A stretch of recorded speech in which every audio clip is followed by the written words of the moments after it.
boardroom, I was giving a group presentation on a scientific essay when suddenly Chris, one of my teammates, arrived at the door. Whoops, I'm late. Ugh, how irresponsible. Not only had he contributed nothing to the group essay, he was even late. Sorry, I'm late too. And the same could be said from my other teammates. Couldn't take it anymore, I immediately deleted all the members' names in the presentation and reintroduced. Allow me to start again. Group number 3 includes me, myself, and I. You, and you don't deserve to pass.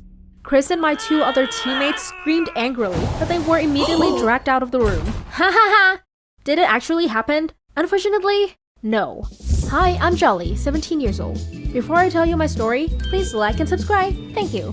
I'm a brainy but very shy girl. At school, a lot of students like to team up with me for group assignments, but honestly, they did that only to dump every responsibility on me. But unluckily, I just couldn't say no. I didn't want to displease anyone, you see? That's why I always had to do 3 or 4 times as much as other people. Yet sometimes my grades were even lower than them. Jeez. At school, I have a close friend named Candace, an energetic extrovert who always showed up at school activities and got the center of attention. We were polar opposites. Candace was the swan, and I was the ugly duckling. We've been friends since childhood because our families were close. However, Candace's dad left them one day and didn't come back, so my mom always reminded me to treat her well. Things continued like that until one day. That day, both Candace and I attended the year-end prom. She was on the dance team, and I was chosen to give a speech on behalf of the most outstanding students. We were talking to each other in the dressing room when suddenly, the hem of Candace's skirt got caught in someone else's closet door. She forcefully yanked her dress and... oh no! It was ripped! Just a few minutes and Candace's performance would begin. She worriedly asked me, "Jolly, can I borrow your dress?" Right after Candace's dance came my speech, but she reassured me. "It's okay, I'll give it back right after the performance." Faced with Candace's puppy eyes, I couldn't help but agree and waited for her backstage. Because of the different dress, Candace was put at the center position. After her performance ended, everyone went up to give her flowers and asked to take a picture with her. When I tried to call Candace, I realized she had left her phone in the wings. It seems that my bestie completely forgot that I was impatiently waiting to get my dress back. And now, without keeping you waiting any longer, on behalf of the top students, let's welcome Jolly Baker. Oh no, I didn't want to go there in a torn dress. Suddenly, someone wrapped a suit jacket over my shoulder.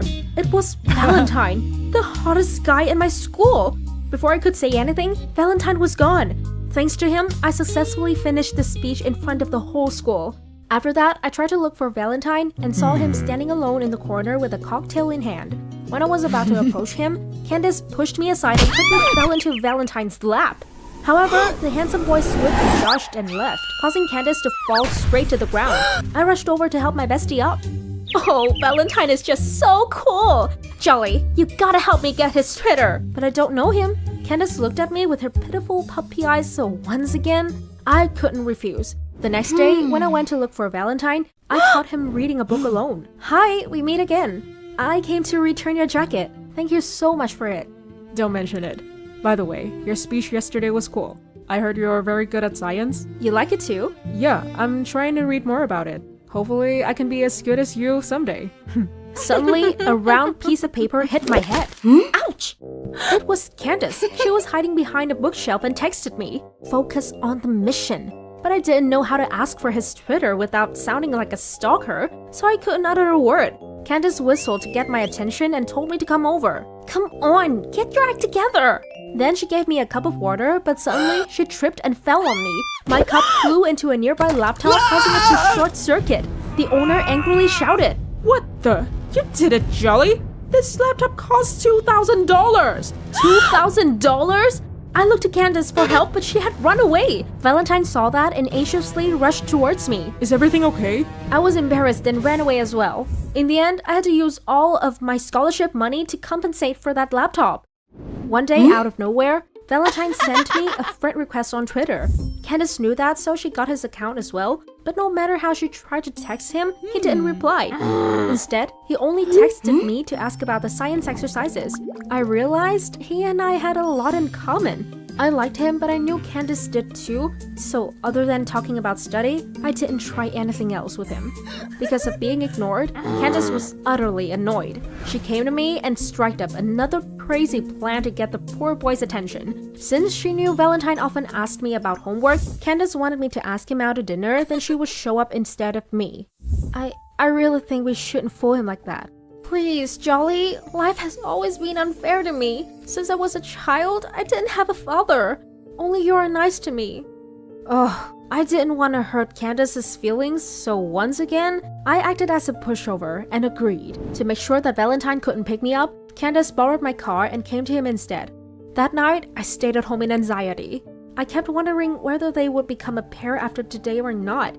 Jeez, why did I have to agree to everything Candace said? Why was I such a coward? Suddenly, someone rang my doorbell.